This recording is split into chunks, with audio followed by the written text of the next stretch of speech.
ng Diyos at ng tao. Sinalubong niya ang galit ng Diyos.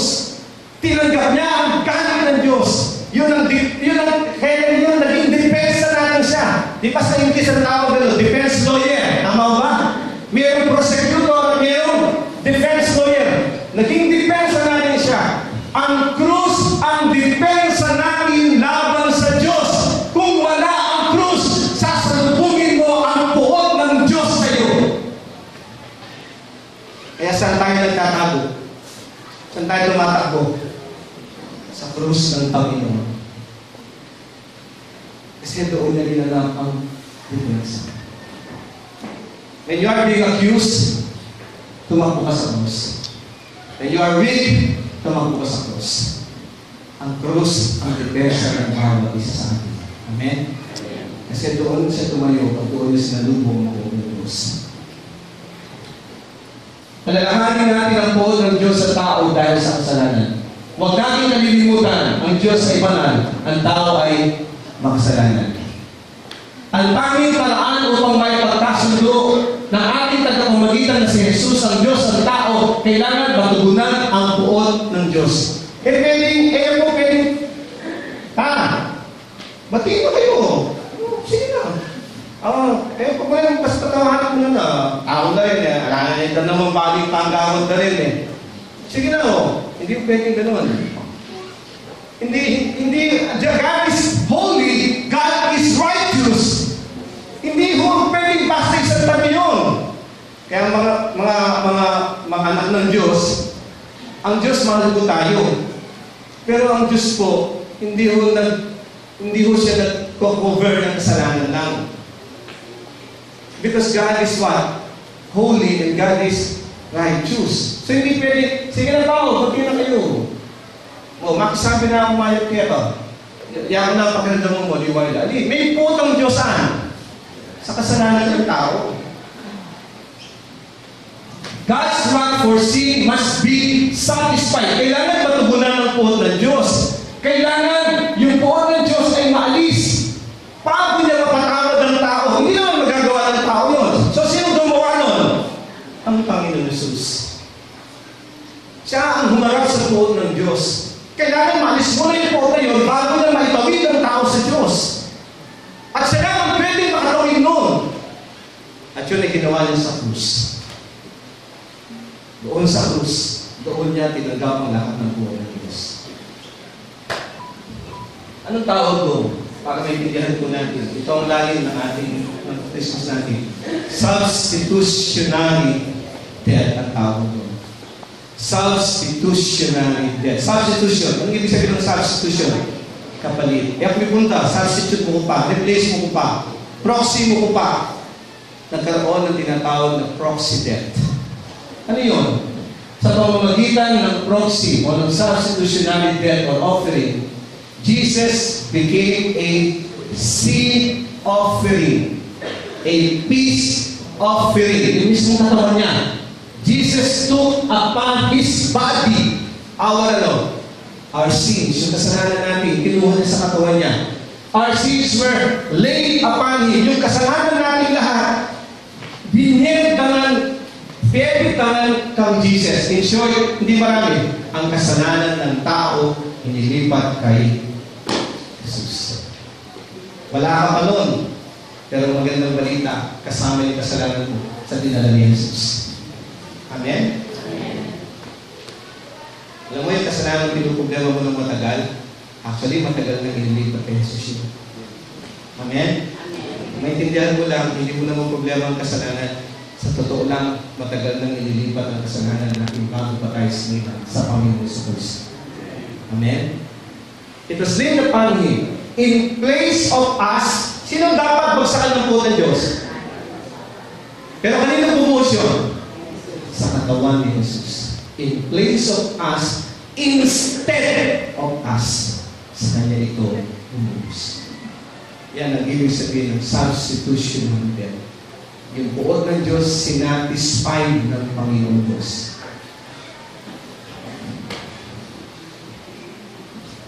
Kinuha ni Jesus ang ating mga kasalanan at ang mga ito ay pinataw sa Kanya ng Diyos. Na sa halip na tayo tumanggap sa puot ng Diyos sa kamatayan, si Jesus ang pumalit sa ating kalagayan at sa gayon, siya na walang kasalanan ay binilang ng makasalanan sapagkat siya ang natulad sa halip na tayo. His body became our sin offering, our peace offering. Di ba pag umayang asawa mo kasi may beling kang minuli, nanong mo po ang huli ka? Pasalubong. Namin ba sa ganitang pasalubong? Peace. Diba? Panabo. Pampalubag. Lug. Kasi makabuhaya ko yung pansin palabo. Amen? Siopaw. So kapagod ng Pasko, lalakas pa rin at hindi pasalubong. Kasi dalahin mo yung tani ang pisasabihan. Amen? Alam mo mga iba to? Amen. Peace offering. Si Jesus Christ, His body became what? A peace offering. Bakit? Maling Diyos. Kailangan magdubag itang lugna. Kailangan mawala yun.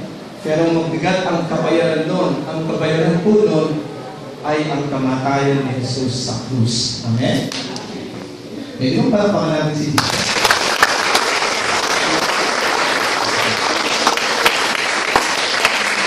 Mo, ang bawat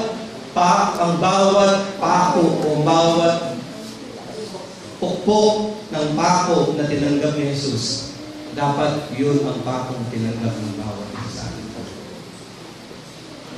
In place of you, in place of me, substitution. Ako ka kaya anak. Niya ako kaya. Pag tinitignan po ninyo ang cross, napakaganda ng picture lagi. Tuwing tinitingnan nyo ang cross, lagi ko ninyong ilarawan, dapat tayo naman. Pero salamat kay Jesus, kinalis niya tayo doon at siya ang nagpunta. Amen? Kaya ako na muna. Ako na lang. Ibinuhos nga ng Diyos sa kanyang buod dahil sa kasalanan ng tao kay Jesus. Kaya siya na walang kasalanan ay binilang na makasalanan. At tayo makasalanan ay ano? Nawalan ng kasalanan. Yan ang kapasuhan. Yan ang pag dumarating ng Pasko, ganahan may pag-peace offering on your behalf. Yung nag-alis ng galit ng Diyos sa iyo. Ganahanin mo si Kristo na dahil sa Kanya, kaya ka nabubuhay ngayon. Kaya ngayon ang Diyos ay hindi nagalit sa iyo. Sapagkat kinuha na niya ang lahat ng galit ng Diyos sa kasalanan. Hindi ko po, hindi galit si Jesus, ang Diyos si Jesus. Galit siya doon sa kasalanan na dinala ni Jesus. Kaya namin po nung namatay si Jesus, ano katanging-tanging sinulat ni Mateo? Napaka-observant niya nung nilagay niya ito. Nung alas 3 na ng hapon. Pag alas 3 po, anong araw? Pag alas 3 ng hapon, anong sikat ng araw? Pinakamatinding init at liwanag. Pero ang sabi ng Biblia, nagdilim ang buong kalangitan. Bakit? Sapagkat hindi at ayaw tignan ng Diyos kung ano yung top of wrath na bumagsak sa atin. Kaya tinakpan ng Diyos sa kalangitan. Bakit? Alam ng Diyos kung ano yung puot na yun. At na yun nagpipray si Jesus?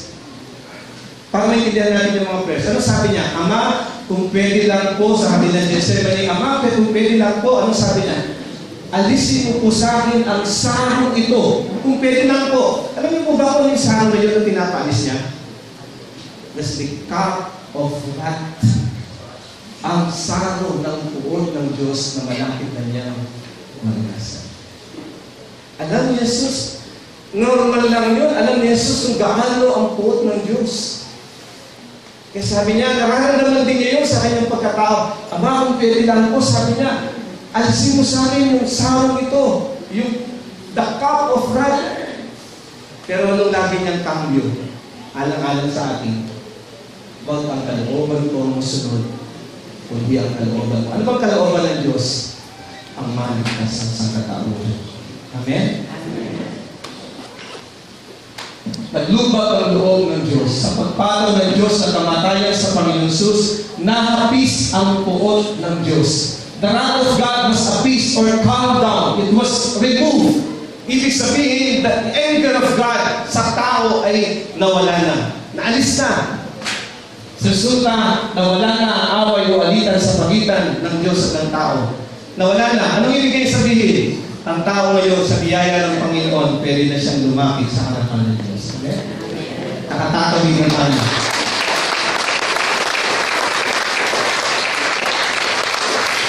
Hindi mo na kailangan magtayo ng sarili mo. Sabi ni Jesus, I am the way, and the truth, and the life. Come to me. Come to me. At sabi ni Jesus, except through me, you can never come to the Father. Kahit anong pag-itayo mo dyan, pagtayo ka ng kastilyo mo, at lahat ng itayo mo, hindi ka makakarating sa Ama. Tumaan ka sa pamamagitan ni Jesus. Amen? Purihin ng Diyos. Amen?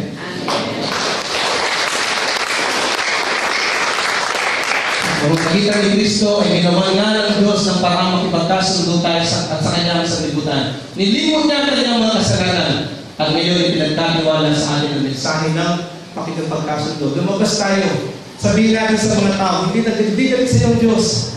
Hindi na galit ang Diyos sa iyo. Mahal ka ng Diyos.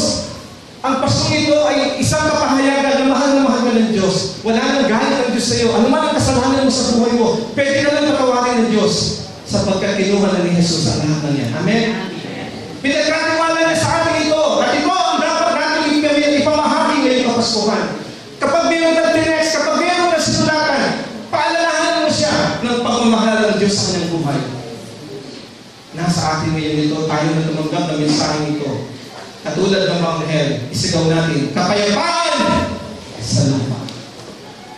Nagbalik ang kapayapaan sa lupa. Dahil nga sa ginawang pamamagitan sa atin ni Jesus doon sa krus, naranasan namin ngayong kapaskuhan ito ang tunay na kapayapaan. Nagkaroon nga tayo ng kapayapaan. Una, kapayapaan sa Diyos. Pangalawa, kapayapaan ng Diyos. At sana magkaroon din tayo ng kapayapaan na mula sa Diyos, kapayapaan sa ating kapwa-tao. Amen? Sabihin mo sa katabi mo, peace be with you. Pumayapa ka. Hindi ka nakakunan ng Pasko. Amen. Peace be. Sapagkat ang mensahe ng kapaskuhan, magkaroon ka na ng kapayapaan ng Diyos. Amen. Amen. Amen. At eraman aliswas. Amen. Oh, Pasko na yung balikan. Bigay ko. Bigay Kristo.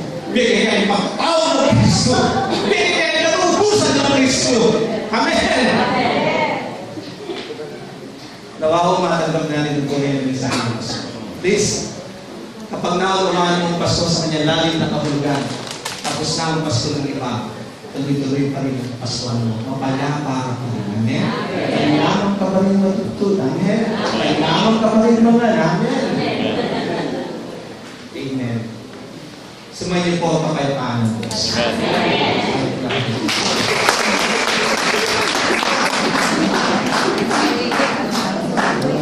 Sumayin natin ang kapayapaan ng Diyos sa ating